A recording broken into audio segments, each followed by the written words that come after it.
नमस्कार दोस्तों, अब हम जो कहानी पढ़ने जा रहे हैं उस कहानी का नाम है नाक में दम। इसमें आप परमाणु और गमराज को एक साथ देखेंगे। ये नाक में दम का दूसरा भाग है जिसमें हमने गमराज, सकालू और रतालू के बारे में बताया था। साथ में यमुंडा, परमाणु और इंस्पेक्टर विनय के बारे में भी जानकारी दी थी। बच्चों के पास होने की खुशी में गमराज ने उन्हें दिल्ली घुमाने का वादा किया था। सभी बच्चों को बैठाकर यमुंडा कार में वह दिल्ली, लाल किला और सभी स्थानों को घुमाने के लिए दिल्ली ले चला। वहाँ उसे कुछ भ्रष्ट पुलिस वालों से सामना हुआ। दिल्ली के झींगा गैंग ने कुतुब मीनार पर बम फिट करवा के उसे उड़ाने की स्कीम बनाई और दिल्ली पुलिस को बदनाम करने की कोशिश की। और कैसे गमराज और परमाणु ने उस बम से दिल्ली वासियों को बचाया। यहाँ तक की कहानी नाक में दम भाग 1 में आप देख चुके हैं। अब आगे की कहानी देखने के लिए हम शुरू करते हैं नाक में दम भाग 2। ओह, यहाँ तो चारों तरफ धुआं ही धुआं फैला है। धुएं के असर से आंखें बगले में खराश हो रही है। खो खो खो भागदड़ भी मची है। हम जीप को अंदर नहीं ले जा सकते। शायद ये भी अपराधी की योजना का हिस्सा हो, लेकिन उसे नहीं मालूम कि आने वाला इंस्पेक्टर विनय है। धुआं या कोहरे में देखने के लिए टॉर्च की ये पीली रोशनी काम आएगी। पीली रोशनी धुएं व कोहरे की चीरती हुई चली जाती है। बदमाशों की बदकिस्मती थी कि लूट व पाट के बाद उधर ही भागे जिधर से आ रहा था इंस्पेक्टर विनय। ओ, ये तो ब्लास्टर गिरोह के आदमी लगते हैं। इन्हें वार्न करने में समय खराब नहीं करूँगा। मर गए, पुलिस अंदर कैसे आ गई? इन्हें हमले का भी कोई मौका नहीं दूंगा। धाड़ उफ। गुरु, पुलिस वाला इन बेचारों को क्यों मार रहा है? मैं पूछता हूँ। ठहरो, तुम इन्हें क्यों मार रहे हो? लुटेरों को क्यों नहीं पकड़ते? हाय, मार डाला। ये लुटेरे हैं, तुम बीच में मत आओ। अरे वाह, इन बेचारों की हड्डी पसलियों पर पहले ही प्लास्टर चढ़ा हुआ है और तुम इन्हें ही मारे जा रहे हो। मैं अन्याय नहीं होने दूंगा। हमें बचा लो। हम तो एम्बुलेंस हॉस्पिटल जा रहे थे, बीच में फंस गई तो जान बचाकर भाग रहे थे। ये पुलिस वाला असली अपराधियों को छोड़कर हमें पकड़कर बंद कर देगा। इसने जरूर बदमाशों से रिश्वत खाली होगी। अगर ये लुटेरे हैं तो इनके पास लूट का माल होना चाहिए। हाँ, हमारी तलाशी ले लो। इनके पास तो कुछ भी नहीं है गुरु। देखा, हकीकत का पता अभी चल जाएगा। पहले मुझे उस दुकान में जाने दो जहाँ लूट हुई है। जल्दी ही। हमें फ़ोन पर इस दुकान से लूट होने की खबर मिली थी। क्या इन्होंने ये दुकान लूटने की कोशिश की थी? नहीं, आपको गलतफहमी खबर मिली है। गलत खबर मिली है साहब। यहाँ तो सब ठीक ठाक है। हमारा सारा माल सही सलामत है। मैं समझ गया, लुटेरों ने तुम्हें जान की धमकी दी होगी, इसलिए तुम उन्हें पहचानने से इनकार कर रहे हो। हमें कोई धमकी नहीं मिली।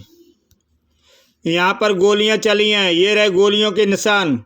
गोलियाँ तो गलती से हमारे गार्ड से चल गई थी। चाहे कुछ भी हो जाए, मैं इन्हें छोड़ूंगा नहीं। ओ बचाओ। तब तक बाकी पुलिस फोर्स भी आ गई। और गुरु, ये तो सरासर जुल्म है। निर्दोष लोगों को पुलिस पकड़ कर ले जा रही है और बदमाश तो अब तक भाग भी चुके होंगे। क्यों चोरी करने आया था? इस घटना के बाद तो मुझे भी विश्वास होने लगा है कि यहाँ की पुलिस सच को झूठ और झूठ को सच बनाने में माहिर है। पर गुरु, हमें क्या लेना? हम तो बस जल्दी से जल्दी दिल्ली देखकर यहाँ से चलने की तैयारी करते हैं। नहीं सकालू, इस गम को मैं बर्दाश्त नहीं कर सकता। यहाँ से जख्म लेकर बिना उसका इलाज किए मैं वापस कैसे जा सकता हूँ? जाओ भाई जाओ, यहाँ की पुलिस से मत उलझो। चल गुरु चल। वो देखो, बच्चे हमारा इंतजार कर रहे हैं। उन्हें नींद आ रही है। अब हमें चलना चाहिए, क्योंकि मुझे शंका हो रही है कि अगर हमने पुलिस के खिलाफ आवाज़ उठाने की कोशिश की तो पुलिस हमारे गले में अपने डंडे ठूंस कर बंद कर देगी। फिर हम हैं भी परदेश में। हम चाहे मुंबई में हो या दिल्ली में, इंसान और इंसानियत के बीच में हैं, जहाँ कुछ कायदे कानून बनाए गए हैं उन्हें कोई नहीं तोड़ सकता। गुस्से में था पीपी। कमबख्त झींगा पुलिस घटनास्थल पर कैसे पहुंच गई? पीपी बॉस, इसमें मेरी गलती नहीं है। मुझे क्या पता था कि अंदर आने का दूसरा रास्ता भी है। फिर वो इंस्पेक्टर विनय भी थोड़ा चालाक निकला। वो तो मैंने पुलिस को अंदर जाता देखकर अपने आदमियों को उसके कानों में लगे ईयरफोन के जरिए सावधान कर दिया और उन्होंने कोई सामान नहीं लूटा, सिर्फ जान की धमकी देकर चले आए, जिससे ज्वेलर्स ने उन्हें पुलिस के सामने पहचानने से मना कर दिया। कुछ भी हो पीपी बॉस, बात तो हमारी बनी ना। लोगों ने समझा कि हड्डी पसली टूटे निर्दोष लोगों को पुलिस मार रही है और रास्ता और सता रही है। हाँ ये तो है, तभी तो झींगा को गाड़ने नहीं गया। अब मेरा अगला प्लान चिड़ियाघर में खलबली मचाने का है। वहाँ भी पुलिस समय पर न पहुँचे, इसका हमें इंतजाम करना होगा। पर गमराज एंड पार्टी समय पर चिड़ियाघर पहुँच चुकी थी। बच्चों, ये है दिल्ली का जू यानी चिड़ियाघर। गम अंकल, इसमें तो चिड़िया के अलावा जानवर भी होते हैं, फिर इसे चिड़ियाघर क्यों कहते हैं? बेटे, पहले ऐसी जगह देश परदेश में आने वाले चिड़ियों के आश्रय के लिए ही बनाई गई थी, लेकिन बाद में जानवरों को भी रखा जाने लगा ताकि तेजी से लुप्त होते जानवरों पर भी की जा रही हिंसा को रोकने के लिए लोगों को प्रेरित किया जा सके। जानवर भी दया और प्रेम के पात्र हैं। मनुष्य अपने थोड़े से लाभ के लिए इन जुबान बेजुबान प्राणियों को अपना निशाना बनाता है। मम्मी चूहों को जहर की गोलियां देकर मार देती हैं। मम्मी, आज के बाद मैं ये अन्याय नहीं होने दूंगा। बेवकूफ़ चूहे हमारे अनाज का नुकसान पहुंचाते हैं, उन्हें ख़त्म करना ज़रूरी है। चलो पहले हम कोल्ड ड्रिंक पियेंगे। वाह! मगर अचानक उनकी खुशी काफूर हो गई। गुरु गुरु शेर, ये मुझे ही घूर रहा है। वो शेर पिंजरे से बाहर कैसे आ गया? लेकिन वो अकेला शेर नहीं था जो पिंजरे से बाहर आ गया था। गर्र बियर, अरे भालू, ये आज़ाद कैसे हो गया?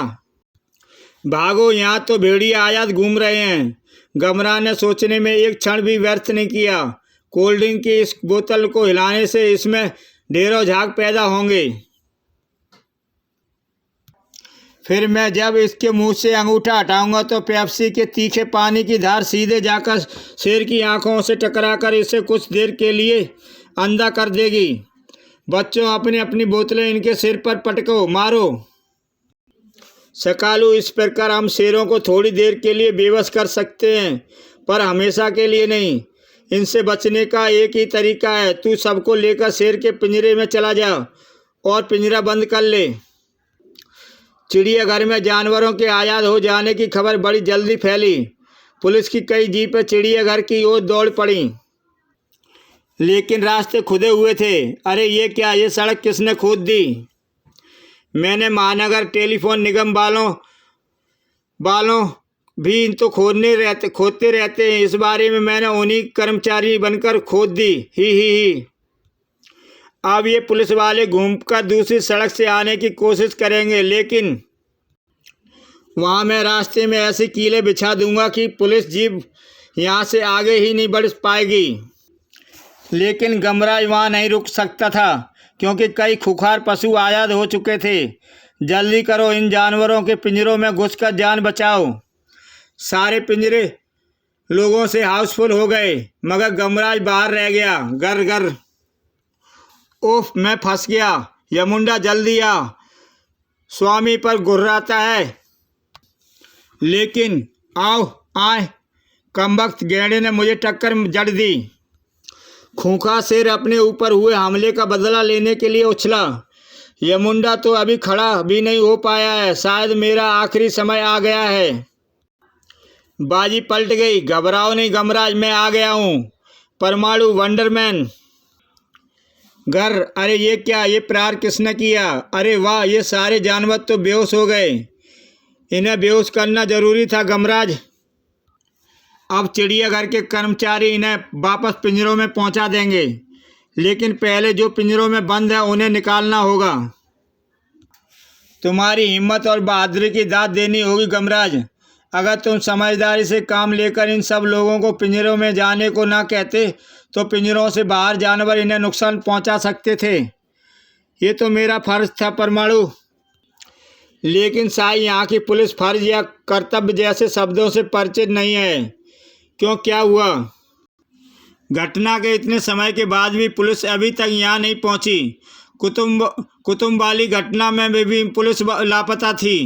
दरिया वाली घटना भी आ तो गई थी मगर निर्दोष व पहले प्लास्टर चढ़े लोगों को पीटने लगी। वहाँ मेरी आंखों के सामने विनय नाम के इंस्पेक्टर ने पहले से ही फूटे टूटे लोगों की पिटाई की। नहीं, ऐसी बात नहीं है गमराज। वो इससे पहले कि परमाणु कोई सफाई दे पाता, दिल्ली पुलिस हाय हाय। गुरु, मेरी बीवी डर के मारे पिंजरे से बाहर नहीं आ रही और उसकी बीवी के डर से शेर पिंजरे में नहीं जा रहा। बाहर आ जाओ भाभी, सारे जानवर पकड़े जा चुके हैं। गुरु, इसे अंदर ही रहने दो, चिड़ियाघर चला जाएगा, टिकट भी ज़्यादा बिकेंगे। हाँ हाँ, क्या कहा? अच्छा गमराज, मैं चलता हूँ, पर तुम उड़ते कैसे हो? ये विज्ञान का करिश्मा है। मेरी जान बचाने का शुक्रिया दोस्तों। मेरी जान बचाने का शुक्रिया दोस्त। पर जान अभी बची कहाँ थी? सारा काम ठीक हो रहा है, पर ये गमराज कौन है? कौन है ये गमराज जो हर बार मेरी योजना में टांग अड़ंगा लगा रहा है? मुंबई से दिल्ली घूमने आया है पीपी बॉस। अब ये जल्दी ही मुंबई भागता नजर आएगा, क्योंकि इस बार हंगामा ही ऐसा होना है। हाँ हाँ, ये तो इंडिया गेट आ गया पीपी बॉस। हाँ बच्चों, ये इंडिया गेट है, अमर शहीद 20 जवानों की याद में निर्मित स्मारक। कितना बड़ा गेट है। गम अंकल, गेट तो घर पर लगता है, इसका घर कहाँ है? ये इंडिया गेट है बेटे, इसका घर हमारा पूरा देश है।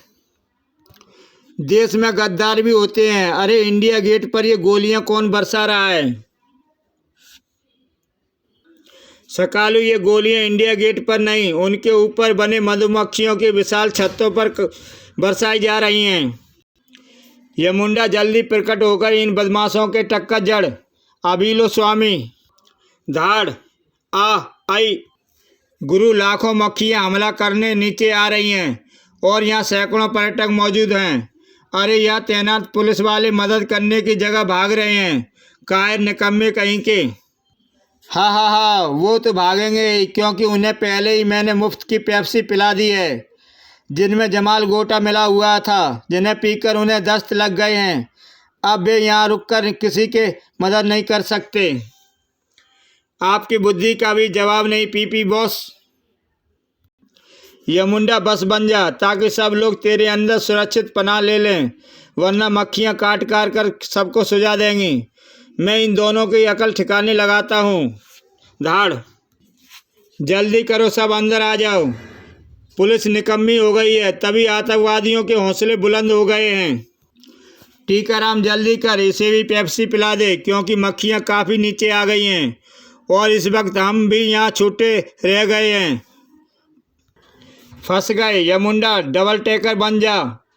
अगर उसे अपनी मदद के लिए बुलाया तो उसमें सवार सभी लोग खतरे में पड़ जाएंगे। पर ये मुझे पेप्सी क्यों पिलाना चाहता है? हाँ, हमारा रास्ता रोकना चाहता था। वो तो मैं अभी भी रोकूंगा, कमबख्तों, चाहे मेरी जान ही क्यों ना चली जाए।